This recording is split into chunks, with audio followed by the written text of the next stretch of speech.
नमस्कार दोस्तों, मैं रोहन यादव आप सभी का एक बार फिर से मास्टर क्लासेस चैनल पर स्वागत करता हूं। दोस्तों, आज की जो टॉपिक है UGC net paper second social work unit number second से ही है। दोस्तों, मैंने लास्ट वीडियो में आप लोगों से सामाजिक व्यवस्थाएं और स्तरीकरण से रिलेटेड कुछ प्रमुख सामाजिक व्यवस्थाएं थी, जिसमें परिवार और हिंदू धर्म आया था। टॉपिक में दोस्तों अगर आप लोग देखोगे तो परिवार और धर्म लिखा हुआ है, तो धर्म लिखा हुआ है तो इसका मतलब है दोस्तों हमें इस्लाम धर्म, हिंदू धर्म, सिख धर्म, जैन धर्म, ईसाई धर्म और सभी धर्मों के बारे में नॉलेज होनी चाहिए इसके बारे में। ठीक है, यदि दोस्तों यूजीसी नेट के सिलेबस में अगर इंक्लूड किया है धर्म, तो यहाँ से प्रश्न हो सकता है बन जाए। ठीक है, तो याद रखना दोस्तों, मैंने लास्ट वीडियो में परिवार पर आधारित जो धर्म था और उन्हीं के बेस पर जो सामाजिक व्यवस्थाएं थी और उसके स्तरीकरण थे, उसके बारे में मैंने लास्ट वीडियो में चर्चा कर चुका हूं। जिन दोस्तों ने नहीं देखा है, मेरे चैनल पर विजिट करें, प्ले लिस्ट में जाएं और यूनिट नंबर सेकंड में जाएं, वहाँ से दोस्तों इस वीडियो को देख सकते हैं। आज की जो टॉपिक है दोस्तों वो है इस्लाम धर्म। सबसे पहले स्टार्ट करता हूँ दोस्तों, कुछ बेसिक कॉन्सेप्ट बताता हूँ इस्लाम धर्म के बारे में। आप लोग कॉपी पेन साथ में रखिए और साथ ही साथ कुछ चीज़ों को नोट डाउन भी करते चलिए। ध्यान देना दोस्तों कि इस्लाम धर्म में अगर मैं बात कर रहा हूँ तो वर्तमान स्वरूप का जो उद्भव हुआ, यानी उद्भव का मतलब हो गया आपका यहाँ पर न्यू, यानी उसका डेवलप यानी विकास जो हुआ वो 7वीं शताब्दी में हुआ था। तो याद रखना कौन सी शताब्दी में हुआ था, 7वीं शताब्दी में ये प्रारंभ हुआ था। बेसिकली अरब के जो व्यापारी थे, उन अरब के व्यापारियों ने क्या करा कि भारतीय उपमहाद्वीप में इन्होंने व्यापार के द्वारा इसे ले आया था। लेकिन एक चीज़ और बता दूं मैं दोस्तों, इंडिया के मैप में अगर आप देखोगे तो केरल अपना यहाँ बसा हुआ है।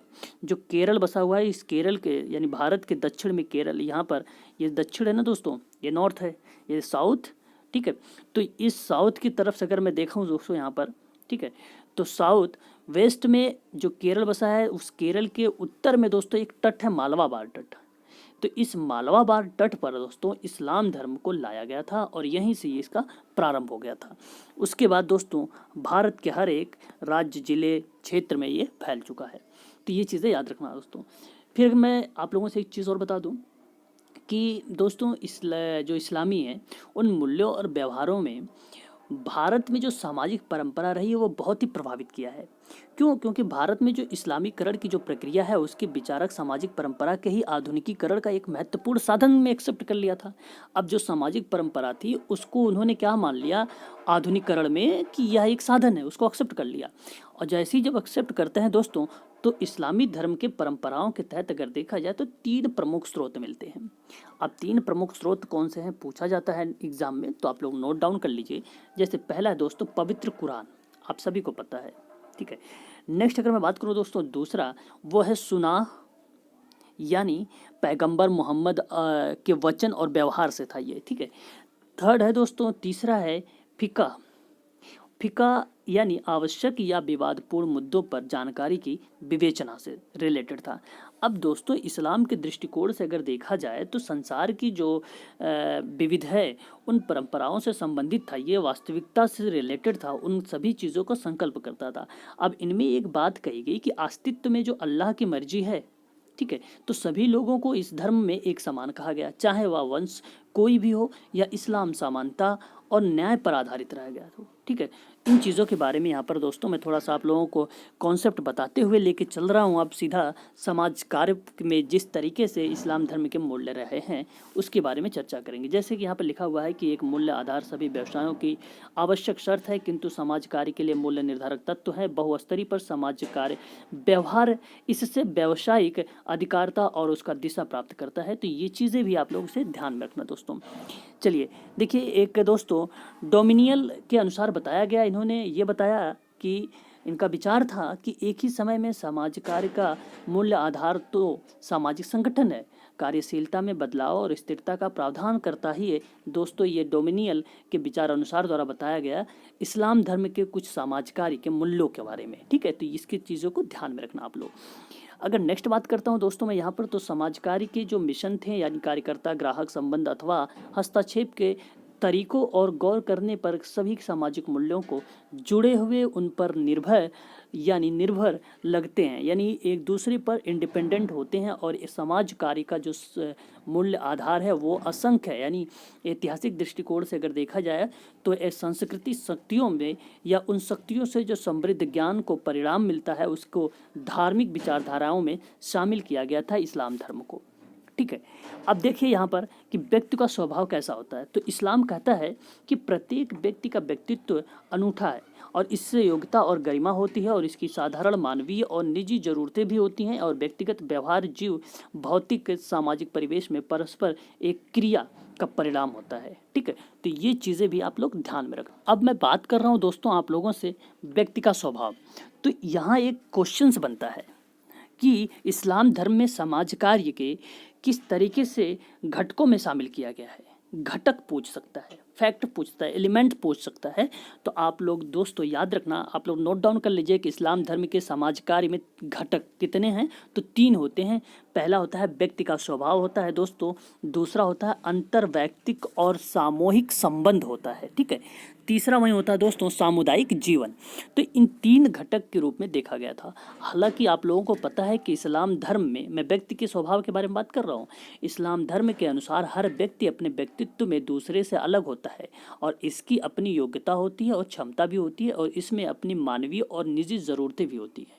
इसका मतलब यही है दोस्तों। ठीक है, अब व्यक्ति का जो व्यवहार है उसके भौतिक सामाजिक परिवेश के अनुरूप विकसित होता है। समाज में रहकर वह नैतिक मूल्यों और मनोवृत्तियों के व्यवहारों के स्वरूप सीखता है। इस्लाम के अनुसार मनुष्य पूर्व नियत जीव नहीं है तथा उसी लक्ष्यहीन जीवन जीने का स्वतंत्रता मिल सकती है। तो इसके बारे में ये था दोस्तों। अंतर व्यक्ति के बारे में मैंने बताया, तो उसको आपको ये भी रिलेट कर लेना है कि समाज कार्य के जो अहस्तक्षेप है उस सिद्धांतों को लागू नहीं करता और ये है कि समाज कार्य धनी लोगों को सदैव सक्षम और गरीब को सदैव अक्षम मानता है। ये कहा गया था दोस्तों इस्लाम धर्म के अंतर्गत। उनमें जो आता है घटक के अकॉर्डिंग अंतर्वैयक्तिक और सामूहिक संबंध में इस तरीके से उन्होंने रिलेट किया था। सामुदायिक जीवन से इन्होंने ये रिलेट किया इस्लाम धर्म में कि समुदाय जो सामाजिक एकता है और उसी का प्रतीक है। समुदाय के सभी साझे मूल्य प्रथाएं जो भी गतिविधियां होती हैं वो समुदाय के जो मूलगत ढांचे हैं उनकी विशेषताओं से ही होता है। तो इसलिए दोस्तों इस घटक में व्यक्ति के स्वभाव और अंतर्वैयक्तिक और समूह संबंध और सामुदायिक जीवन को इंक्लूड किया गया था। ठीक है दोस्तों, तो आई होप दोस्तों कि आप लोगों की ये चीज़ें समझ में आ गई होगी। चलिए नेक्स्ट पॉइंट पे चलते हैं दोस्तों। यहाँ देखिए मैं सिर्फ इंपॉर्टेंट चीज़ों पे बात करूँगा। अच्छा, यहाँ पे दिया हुआ है दोस्तों इंपॉर्टेंट चीज़ें। ठीक है, हालांकि मैंने आप लोगों से चर्चा कर चुका हूँ इस्लाम धर्म के बारे में। देखिए यहाँ पर इंक्लूड किया हुआ है। ठीक है, आप लोग यहाँ से ये नोट डाउन कर सकते हैं दोस्तों, वही चीज़ें शायद है। देखिए लिखा हुआ है कि समाज कार्य में हस्तक्षेप सिद्धांतों को स्वीकार नहीं करता है। ठीक है, और यह जो तथ्य है या माना जाता है कि धनी, यहाँ कहा जा रहा है कि धनी अथवा ताकतवर लोग सक्षम ही हो और गरीब कमज़ोर लोग अक्षम ही हो, तो ज़रूरी नहीं। वही चीज़ें हैं जिस तरीके से मैंने अभी आप लोगों को बताया है कि अंतर्वैयक्तिक में क्या होता है कि हस्तक्षेप का जो होता है वो सिद्धांत लागू नहीं करता है, जिसमें गरीब को सदा अक्षम मानते हैं और जो अमीर लोग होते हैं उन्हें सदा सक्षम मानते हैं। सेम चीज़ें वही बोली जा रही है दोस्तों। ठीक है, यहाँ पर थोड़ा शब्दों का हेर फेर है बस, और कुछ नहीं है। नेक्स्ट है दोस्तों कि 1952 में यहाँ पर एक चीज़ हुआ था, आप लोग इसे समझ लीजिए कि समाज कार्य का जो अभिप्राय है सामाजिकृत और व्यक्तिवाद से है, जिसमें व्यक्तियों को अधिकतर सामूहिक क्रियाओं के माध्यम से भरा जाता है। तो बात वही है दोस्तों। ठीक है ना, सामुदायिक जीवन के बारे में भी मैंने आपको चर्चा कर चुका हूँ दोस्तों, वही चीज़ें हैं, कुछ खास नहीं है इसमें भी। चलिए नेक्स्ट पॉइंट चलते हैं दोस्तों। आता है सिख धर्म क्या चीज़ है। देखिए सिख धर्म में दोस्तों समाज कार्य का जो आदर्श है उसके बारे में थोड़ा सा जानकारी लेते हैं और कॉपी पेन साथ में रखिए दोस्तों। यहाँ से भी थोड़ा सा मैं बेसिक कॉन्सेप्ट आप लोगों को रिलेट कराते हुए लेके चल रहा हूँ दोस्तों सिख धर्म में समाज कार्य के आदर्श को। दोस्तों याद रखना कि सिख धर्म जो है वो विश्व का 5वां बड़ा धर्म है, विश्व का 5वां महा बड़ा धर्म है। ये चीज़ें याद कर सकते हो या नोट डाउन कर सकते हो। इसकी स्थापना पूछेगा तो कब बताओगे, तो आप लोग बताना 500 वर्ष पहले हुआ था। ठीक है, गुरु नानक ने पंजाब में की थी और सिख धर्म के आधार पर गुरु नानक और अन्य 9 सिख गुरुओं को शिक्षाएं भी दी थी। और अधिकांश क्या था कि सिख जो था वो भारत में ही रहते थे। सिख धर्म की जो धर्म पर एक परमात्मा में विश्वास पर जोर देता था। तो ये चीज़ें याद रखना इतना ही इम्पोर्टेंट है यहाँ से। ठीक है दोस्तों, यहाँ देख लीजिए क्या लिखा हुआ है कि सिख धर्म जो है वो सिख गुरु का मनुष्य के संपूर्ण व्यक्तित्व का मानते हैं और उनका मानवीय और सामाजिक समस्याओं के प्रति समेकित दृष्टिकोण है जिसमें समाज कार्य का विचारधारा अनुरूप है। ठीक है, अब यहाँ पे देखिए आप लोग लिखा हुआ है स्वतंत्रता। तो स्वतंत्रता का मतलब है दोस्तों, आप लोग समझने की कोशिश करिएगा कि सिख धर्म जीवन के व्यक्ति और प्रति व्यक्तियों तथा लोगों को स्वतंत्रता और सर्वोपरि मानता था। और सिखों के 9 गुरुओं, देखिए मैंने अभी भी बताया है ना कि 9 गुरु से क्या दिया था, उन्होंने शिक्षा दिया था 9 सिख गुरुओं को। तो यहाँ पर 9 गुरु, जिसमें तेग बहादुर ने विवेक की स्वतंत्रता के प्रति अपनी वचनबद्धता के लिए अपना शीश कटवा दिया था, लेकिन समझौता नहीं किया, और सिख धर्म के प्रत्येक मनुष्य को अपने आप में साध्य मानता है। ठीक है, तो समस्त सामाजिक संस्थाओं और समितियों के उद्देश्य व्यक्ति को मदद करना होता है, जिसमें वह अपने जीवन की परम लक्ष्य प्राप्त कर सके, और इसके लिए समाज जो संगठन है, समाज संगठन का न्याय या बद्धता भावना, स्वतंत्रता और समानता के साथ करके उस पर इस प्रकार से किस मतलब आप समझ सकते हो उसे जो उत्पीड़न या मुक्त करना, इससे रिलेटेड है दोस्तों कि यहाँ पर यही चीज़ें कही जा रही थी कि बंधुता भावना और समाज का संगठन न्याय, स्वतंत्रता और समानता के साथ करके उस पर हर प्रकार के जो उत्पीड़न से मुक्त कराना होता था। ये सिख धर्म के समाज कार्य के एक आदर्श के रूप में इसे जाना जाता था। बेसिकली अगर देखा जाए दोस्तों तो सिख धर्म भी कुछ मूल तत्व बने थे, जिसके थे ईश्वर का एकत्व, सिमरन का सेवा, कीरत करना यानी कीर्तन, नाम जपो, ये ऐसे बहुत सारी चीज़ें थी। ठीक है, तो ये चीज़ें आप लोग भी नोट डाउन कर सकते हो, या तो आप लोगों को पता ही होगा इन चीज़ों पे। ठीक ना दोस्तों, चलिए नेक्स्ट बात कर लेते हैं। यहाँ पर देखिए दिया हुआ है कुछ पॉइंट दिया हुआ है दोस्तों, ये कि स्वतंत्रता केवल वास्तविक होती है। ठीक है, तो कौन कौन से वास्तविक होती है यहाँ पर बताया गया था कि मनुष्य अंधविश्वासों और अत्याचारपूर्ण सामाजिक व्यवहारों अथवा विश्वासों पर त्याग देना, अर्थव्यवस्था में किसी का शोषण नहीं करना चाहिए, शासक न्यायी और जिम्मेदार होते हैं, सभी लोग भय मुक्त होना चाहिए। ये सारी चीज़ें इस पर कहा गया था।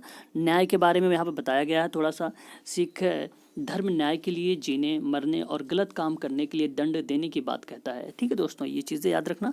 और यहाँ पर नेक्स्ट पॉइंट अगर मैं बात करूँ दोस्तों, सार्वभौमिक कल्याण और बद्धता क्या चीज़ है, तो इसका मतलब है दोस्तों कि सिख धर्म अपने साथी मनुष्यों के प्रति स्नेहपूर्ण और मधुर सामान्यजनक व्यवहारों के सभी कल्याण और वचनबद्ध एवं धार्मिक व्यक्तियों के सामाजिक आचरण के प्रमुख पहचान मानता था। ठीक है, तो ये चीज़ें भी ध्यान रखना।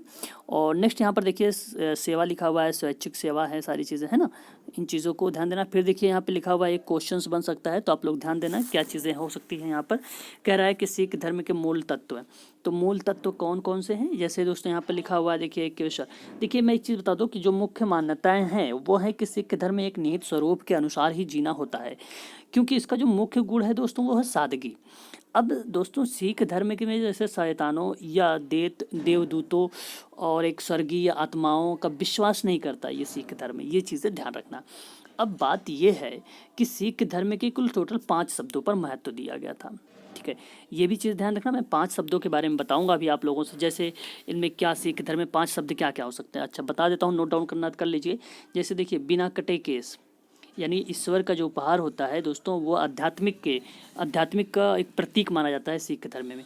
तो 5 का के नाम से जाना जाता है। आप भी याद रखना दोस्तों, 5 का अगर यूजीसी नेट एग्जाम में पूछता है कि सिखों विशेषकर खालसा या बिरादरी के सदस्यों के सर्वाधिक जो महत्वपूर्ण हैं उनके चिन्ह जो है पंचम, तो पंच ककरा बोलते हैं इसको, पंच ककरा आप लोग लिख लीजिए ककरा, तो पंच ककरा के नाम से जाना जाता है। और पहला जैसे काकरा का जो प्रतीक होता है दोस्तों उन्हें 5 का के नाम से जाना गया है। ठीक है, काकरा का जो प्रतीक है। अब 5 जो आस्था थी 5 ककरा, यानी कौन कौन से था पंच, तो याद रखना दोस्तों यहाँ पर ये चीज़ है, क्योंकि पहला था बिना कटे केश था जिसमें ईश्वर का उपहार का आध्यात्मिक प्रतीक माना गया था। दूसरा था कि लकड़ी का कंघा, ये स्वच्छता का प्रतीक माना। फिर तीसरा था दोस्तों लोहे का कड़ा, यानी यह आत्म संयम और ईश्वर से जुड़ाव का प्रतीक था। ठीक है, लोहे का कड़ा पहनते हैं। और नेक्स्ट दोस्तों चौथा था एक छोटा कृपाण, तो छोटा कृपाण का मतलब था ये कि साहस और सत्य और न्याय के प्रति वचनबद्धता और निशानी के रूप में जाना जाता था दोस्तों। 5वां था दोस्तों ये कि एक तरह का कच्छा, तो एक तरह का जो कच्छा तो मतलब ये होगा कि दोस्तों एक नैतिक चरित्र और शुद्धता का प्रतीक मानते थे इसके बारे में। ठीक है, तो ये 5 का थे दोस्तों, ये याद रखना। मैं बात कर रहा हूँ आप लोगों से कुछ मूल तत्वों के बारे में। जैसे पहला है दोस्तों यहाँ पर कि एकेश्वर यानी ईश्वर एक है और एक अजन्मा अनंत अनुर या अनुरूप या सर्वव्यापी। ठीक है, अरूप सर्वव्यापी सर्वज्ञ और सर्वशक्तिमान, ये एकेश्वर के नाम से जाना गया, ये तत्व बताया गया। नेक्स्ट दोस्तों सिमरन या संस्मरण यहाँ और सेवा, संस्मरण और सेवा सिख धर्म के 3 स्वर्णिम नियम बताया गया और ये मानना था दोस्तों कर्तव्य का। यानी क्या क्या नियम थे 3 सिमरन में, कीरत करना, नाम जपो, और नेक्स्ट था दोस्तों कि वंड छक्को। ठीक है, तो वंड छक्को मतलब ये था दोस्तों कि अपनी कमाई को दूसरों के साथ मिल बांट कर काम में लाना, तो यंड छक्को हो जाता है दोस्तों। ये 3 चीज़ें याद रखना, ठीक है। देखिए इम्पोर्टेंट है दोस्तों, क्योंकि पूछा जाए तो एग्ज़ाम में आप लोग ये सब चीज़ों के बारे में पता होना चाहिए कि ये सारी चीज़ें सिख धर्म में आती हैं, है ना। नेक्स्ट है दोस्तों समानता है, फिर चरित्र निर्माण है, उसके बाद है दोस्तों सिख धर्म का महत्व है। बस इससे ज़्यादा कुछ पूछने वाला नहीं है दोस्तों, है ना। ये चीज़ें याद रखना।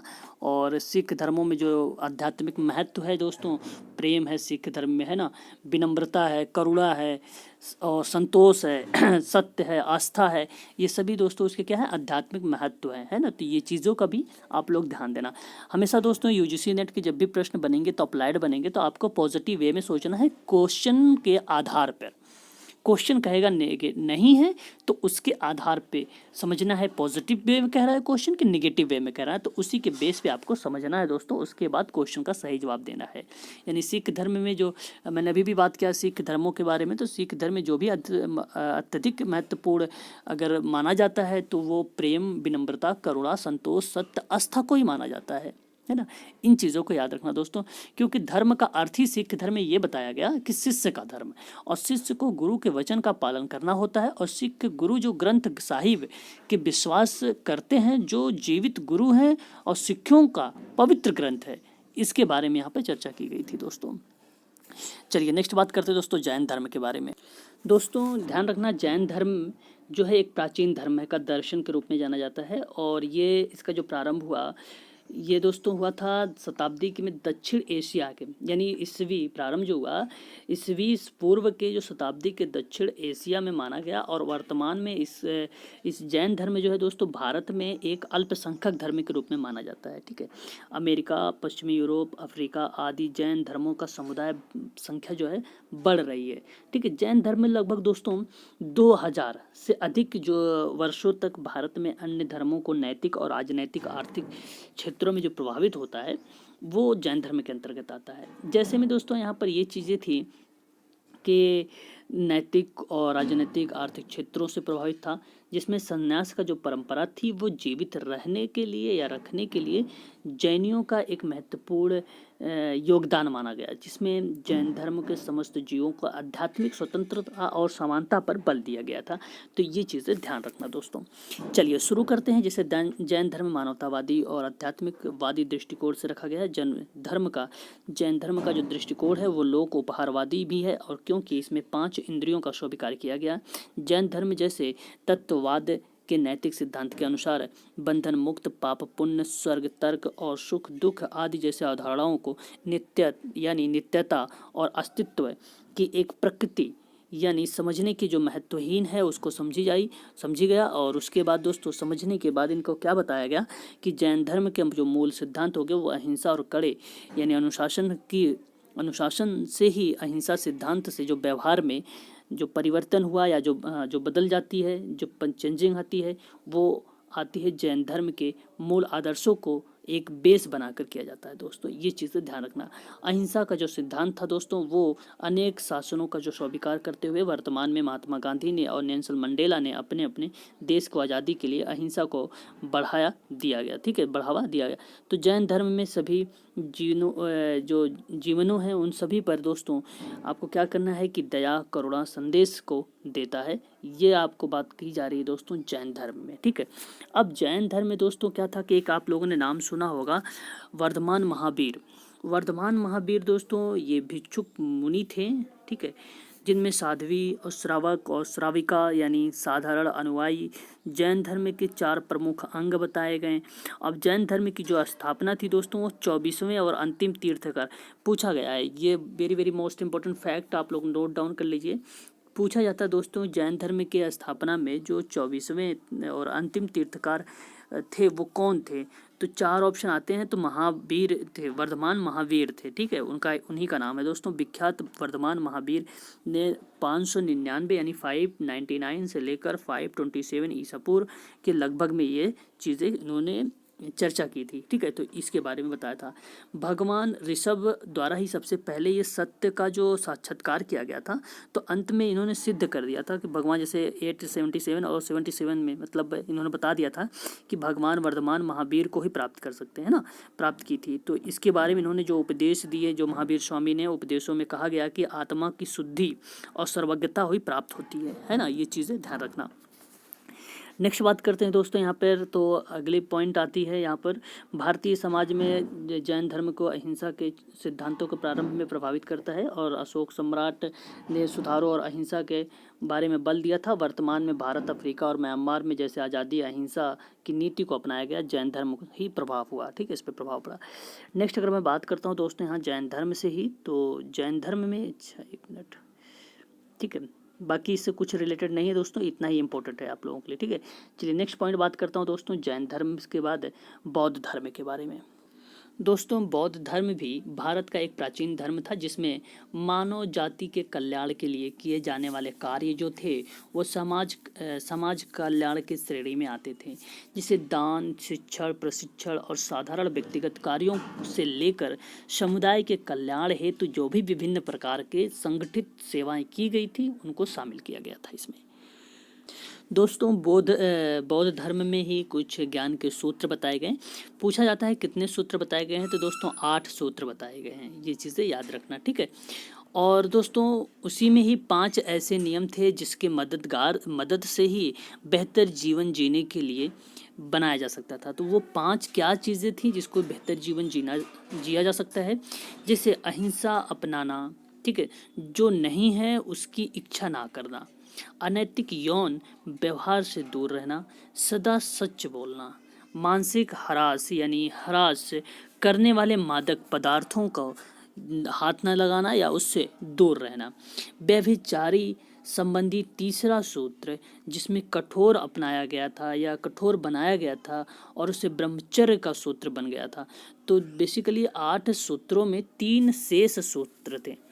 अब 3 फॉर्मूले जो शेष थे वो कौन कौन से थे, जैसे पहला था कि गलत समय पर भोजन ना करें, केवल सूर्योदय से दोपहर तक खाना खाएं, नृत्य ना करना, आभूषण ना करना, तमाशों में ना जाना, इत्यादि चीज़ों को इन्होंने 3 विशेष ब्रह्मचर्य के सूत्र बताए थे। ऊंची वैभवशाली साया का प्रयोग ना करना, ऐसी चीज़ों के बारे में बौद्ध धर्म में चर्चा की गई थी, ठीक है दोस्तों, ये चीज़ें ध्यान में रखना आप लोग।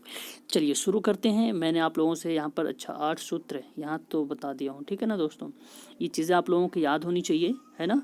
समुदाय के लिए आवश्यक जो है मामले जो हैं दोस्तों उनके विचार किया गया, जिसमें पहला था दोस्तों यहाँ पर कि समुदाय के लिए जो राष्ट्र के कल्याण के लिए जरूरी था समुदाय के, वो था पहले कि आवश्यक मामलों पर विचार करना और सभी की सहमति को कार्य करना, प्राचीन परंपराओं का निर्वहन करना, वरिष्ठ का सम्मान करना, सभी धर्मों के प्रति आदर भाव करना, साधुओं का सम्मान करना, महिलाओं का सम्मान करना, ठीक है, ये सभी चीज़ें बौद्ध धर्म में कहा गया था। बौद्ध धर्म में दोस्तों समाज कार्य की अगर अवधारणाओं को समझा जाए तो बौद्ध धर्म में समझने के लिए सबसे कुछ पहलू होते हैं, जैसे समाज कल्याण। तो इसमें दोस्तों है कि समाज और बौद्ध धर्म दोनों मानव हित के लिए ही समाज कल्याण में अनिवार्य होता है, ठीक है। तो ईजी है दोस्तों, सूत्र वाक्य भी बनाया गया था, ये भी चीज़ें आपको पता होनी चाहिए। फिर सामाजिक न्याय सेवाएं थी दोस्तों, फिर बौद्ध धर्म के सामाजिक मूल्य थे, फिर उत्पीड़कों के उत्थान थे, करुणा था, सामुदायिक कल्याण और सेवाएं थी, महिलाओं के सशक्तिकरण और संगठित कौशल थे, आंदोलन था, ठीक है दोस्तों। तो ये सभी चीज़ें थे दोस्तों बौद्ध धर्म में, है ना। नेक्स्ट और लास्ट है दोस्तों ईसाई धर्म।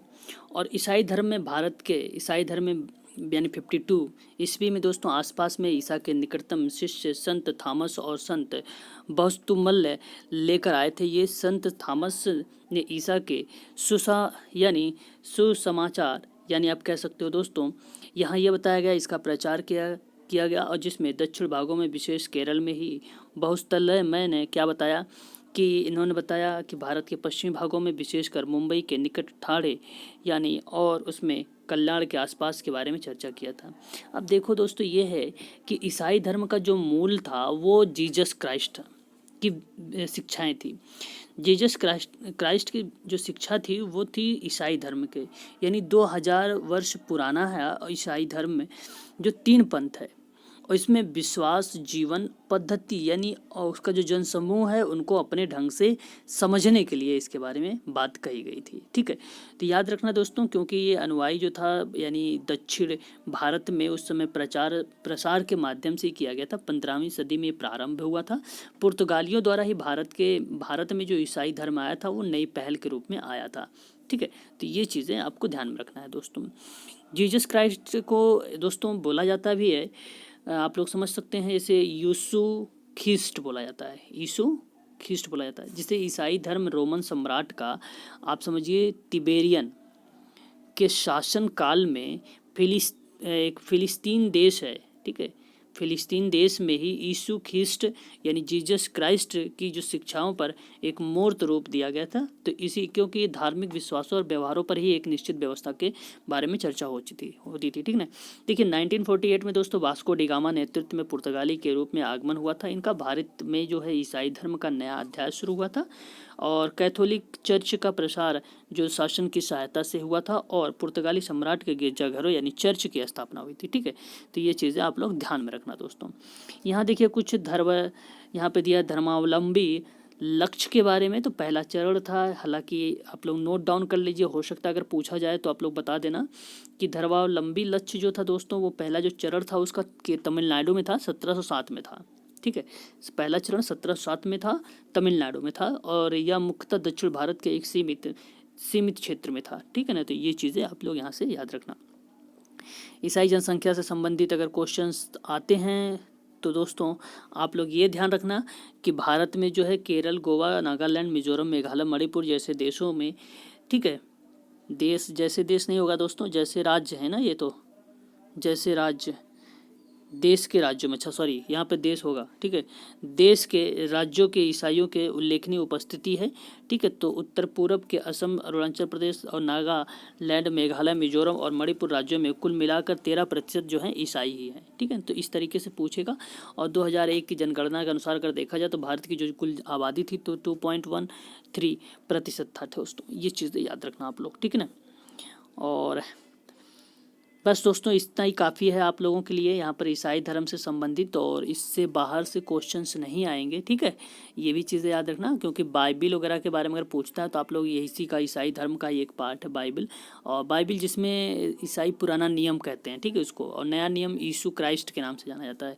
इसमें नया नियम में क्या था कि उसके लिए जो कुछ शिष्य थे, उन शिष्यों को जो है जीवन चरित्र और भिक्षाओं में शामिल किया जाता था। ठीक है, आई होप दोस्तों कि जितने मैंने आप लोगों को धर्म के बारे में बताया है आप लोगों को याद हुआ होगा और आप लोगों ने इसे नोट डाउन भी किया होगा। कुछ चीज़ें ऐसी भी होती हैं दोस्तों कि मैंने जो चीज़ें बोला है वो उससे भी आप लोगों को याद हो गया होगा। ठीक है दोस्तों, वीडियो कैसी लगी है कमेंट के माध्यम से आप मुझे बताने।